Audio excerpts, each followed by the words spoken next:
안녕하세요. 제가 오늘 읽어드릴 작품은 메도로마 슌의 기억의 숲입니다.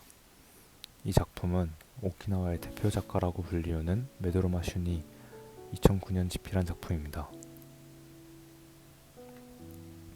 우선 작가인 메도로마 슌에 대해서 간략하게 소개해드리겠습니다.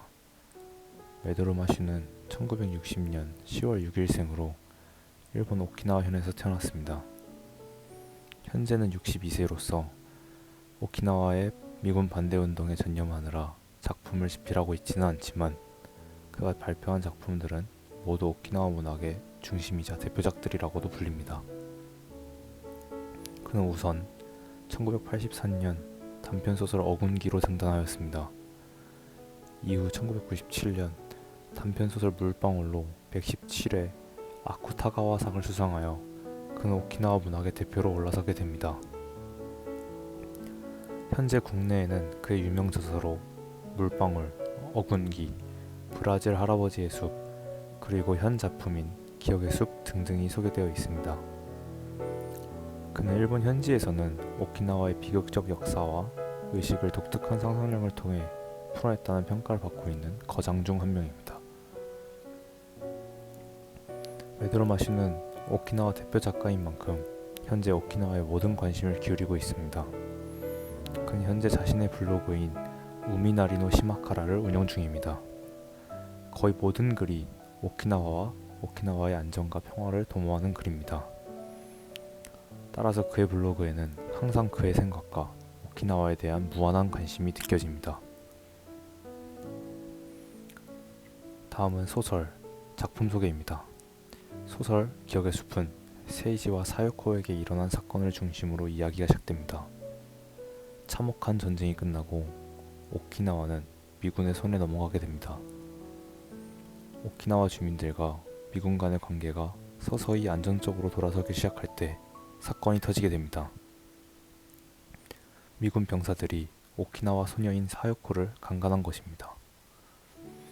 마을 주민들은 이를 알고도 미군이 두려워 모른 척하기 바쁩니다.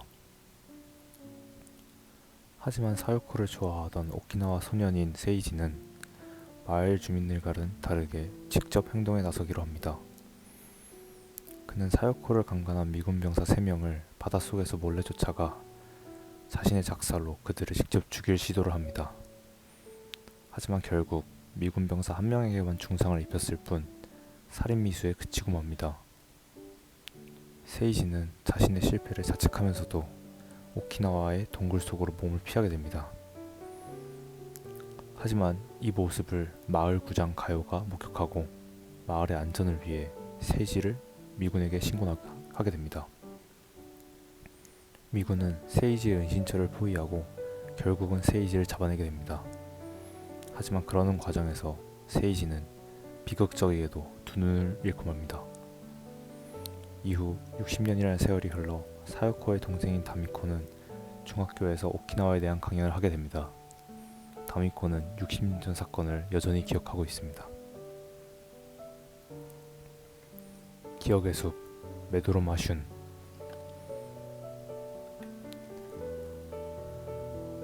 어둠 속에서 달려오는 발소리가 가까워지더니 하얀 모래가 깔린 마을의 큰 길을 밟아대는 여자의 발과 장단지가 서서히 드러나며 흘러 떨어지는 비가 모래투성이가 된 발등에 하얗고 붉은 반점 모양을 만들어낸다. 흐트러진 검은 머리카락이 햇빛을 튕겨내고 여자의 풀어 헤쳐진 가슴이 흔들리고 방울져 떨어지는 땀과 눈물이 혈관이 비쳐 보이는 피부와 하얀 길에 흩뿌려진다. 매미 소리와 파도 소리를 날카로운 여자의 비명소리가 가른다. 듣고 있는 사람들의 가슴을 내는 그 목소리에 모두가 꼼짝하지 못하고 그저 여자의 부릅뜬 눈과 크게 벌어진 입을 바라보다 멀어져가는 뒷모습을 지켜볼 뿐이다. 숲속으로 달려 사라져가는 여자의 마지막 외마디 소리가 귓가에 남아 우두커니 서서 바라보는 사람들의 눈에서 뜨거운 무언가가 흘러내린다. 이 동굴에 가스탄이 던져졌을 때 선 사람들은 모두 독가스라고 생각해 당황했어. 나도 세이지가 죽었을 거라고 생각했는데 잠시 후 세이지가 동굴에서 나왔어. 네가 편지에 쓴 것처럼 작살의 의지에 비틀거리면서 말이야. 그러고는 가지고 있던 수류탄을 던지려고 했지. 어머니가 머리를 눌러 땅바닥에 엎드리게 하는 바람에 그 다음은 보지 못했는데 미군들이 철문을 쏘는 소리가 팡팡 하고 들려와서 어머니의 손을 걷어치우고 몸을 일으켜 동굴 쪽을 보니 세이지는 엎드린 채 쓰러져 있었어. 어깨와 배와 다리가 피범벅이 되었는데도 작살을 움켜쥐고 머리를 들어 미군들이 있는 쪽을 보려 했지만 얼굴도 눈도 부어올라서 말이야.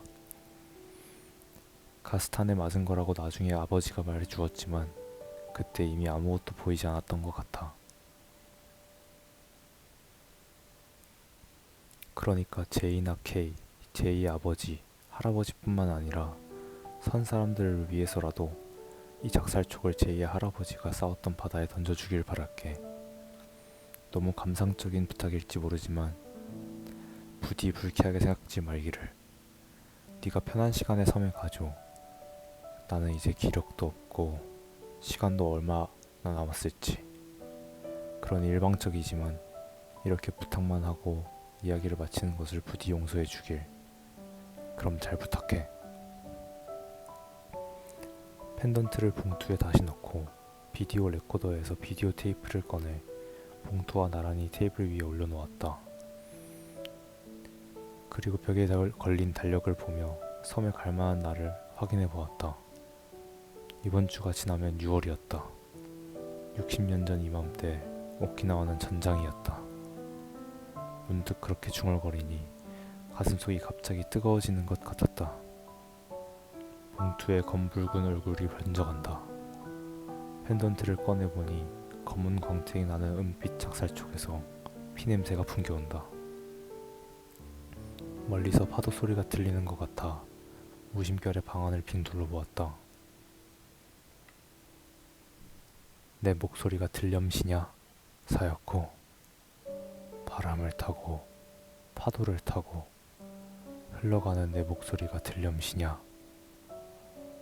해는 서쪽으로 지고 바람도 잔잔해져서 이제 좀 견딜만 한디.